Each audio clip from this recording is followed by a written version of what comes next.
We looked previously at working with forms. Now let's add some controls to our form. We're going to start with labels and text boxes. So I've created a new application. You'll notice in the toolbox on the left-hand side, there are some categories here. I'm looking at the all Windows forms. This basically alphabetically lists all of the controls out of the box in Visual Studio for WinForms. I'm going to collapse that, and then we can see the common controls. These are the ones we'll primarily work with, at least at the beginning of this course. But for now, I'm going to close that. And then there's containers. These allow us to basically group things together for the most part. Menus and toolbars, kind of self-explanatory, adding menus and toolbars to our application. There's some controls here for working with data. We'll look at the data grid view. It's a really nice one for examining data in columns and rows. We have some components, and we'll look at the image list here very shortly as well in the next few videos. Controls for printing and controls for dialogues. So I've collapsed all those. I'm going to reopen the common controls, and let's take a look at the label control. So with the label object, I can do two things. I can drag that over to my form and I get a label. It's named label 1, or I can select the label control and I can drag a label. That one's label 2. Notice when I drag that second one, it sort of shrunk back to be the same size as label 1. I can click on these and you see the little border there as a dot image.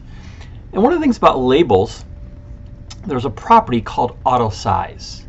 And auto size allows that label to expand or shrink based on its contents. So if I were to take the text and maybe type in South Mountain, notice it expands. If I change that to SMCC, it's going to shrink.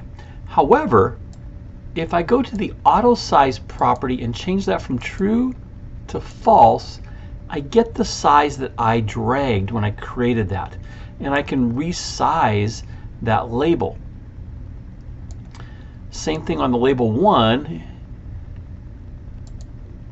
I can set the auto size to false. Now, I didn't drag a size, I just simply dragged the control over here, but it did create a little bit larger label than it showed with just the contents that are of label 1.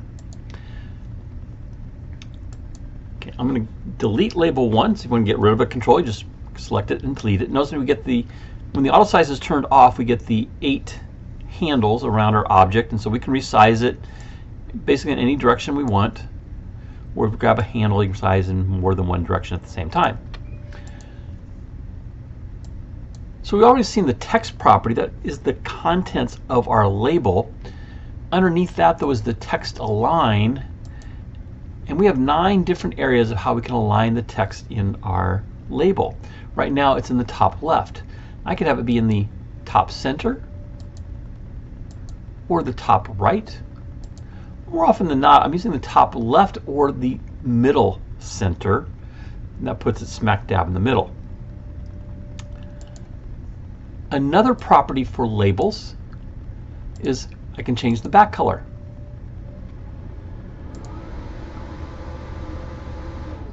We'll give it a nice little light blue. I can also change the forecolor. I'll make it white, and I can change the font to make it something larger or different font face. I'm going to leave it as Sego UI. I'm going to make it bold, and we'll do 18 point. So now I have a large label.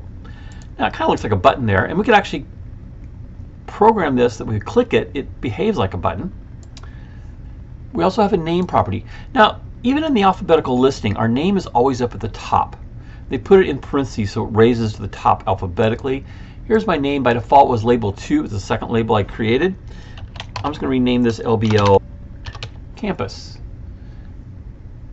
And I use the LBL Hungarian notation for a label, and then I do an uppercase C for the subsequent word of campus. This is camel casing. Now sometimes you might have a label and you don't want it to be visible when we run it. We don't want it to be visible when we run the application. You can actually turn this to false. You're still going to see it in the design mode, but if we were to run this,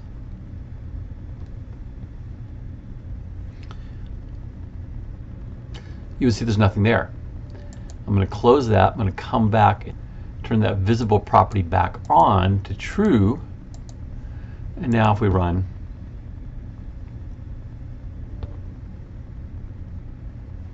that label is visible. I can move controls around by grabbing and positioning them. There's also the location property. And what in essence, when I'm dragging that labels, I'm changing the location. That's the upper left corner of my label. If I put up here, basically 0, 0, I got a 1 minus 3, but I can also enter 0, 0, and that would put it in the upper left hand corner. So as I move it, that value is going to change. Same with the size. The size is listed as the width, comma, height, and this is in pixels. So those are the main properties that I would work with in terms of a label. One thing to mention here is the text of the label is static.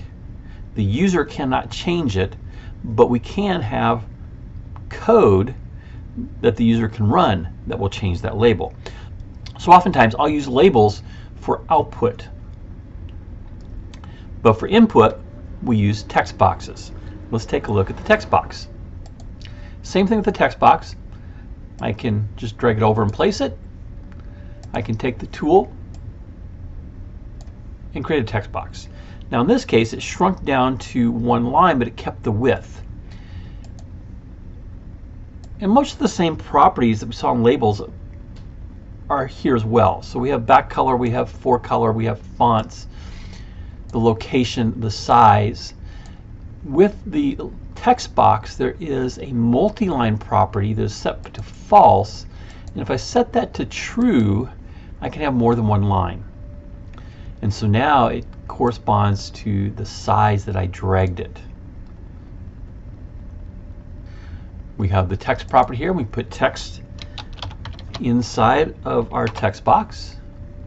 And again, there's a text align here of, in this case, just left, right, and center.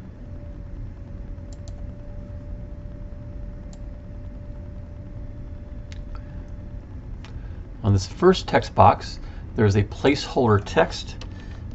I'm just going to put in name.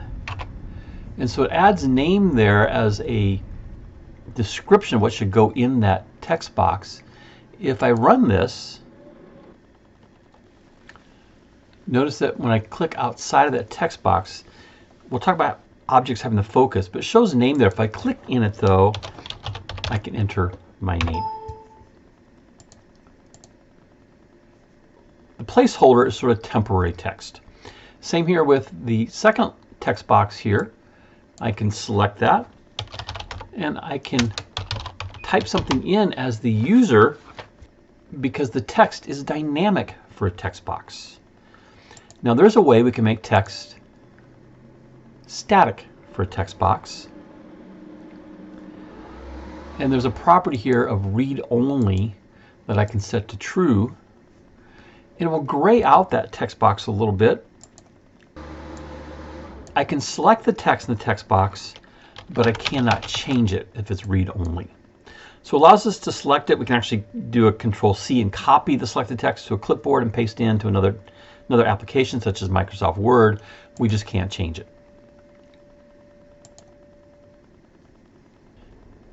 I'm going to go back to this first text box. I'm going to get rid of the placeholder. I'm going to add a password character of an asterisk. And now when I run this, maybe we're asking the user to enter a password, and whatever they type is going to show asterisk for each character. So it keeps somebody from looking over their shoulder to get their password. We can also set the, and there's a border style here. There's a border style also in the label that I failed to mention. But here at the border style, we have options of none, fixed single, and fixed 3D. If I choose none,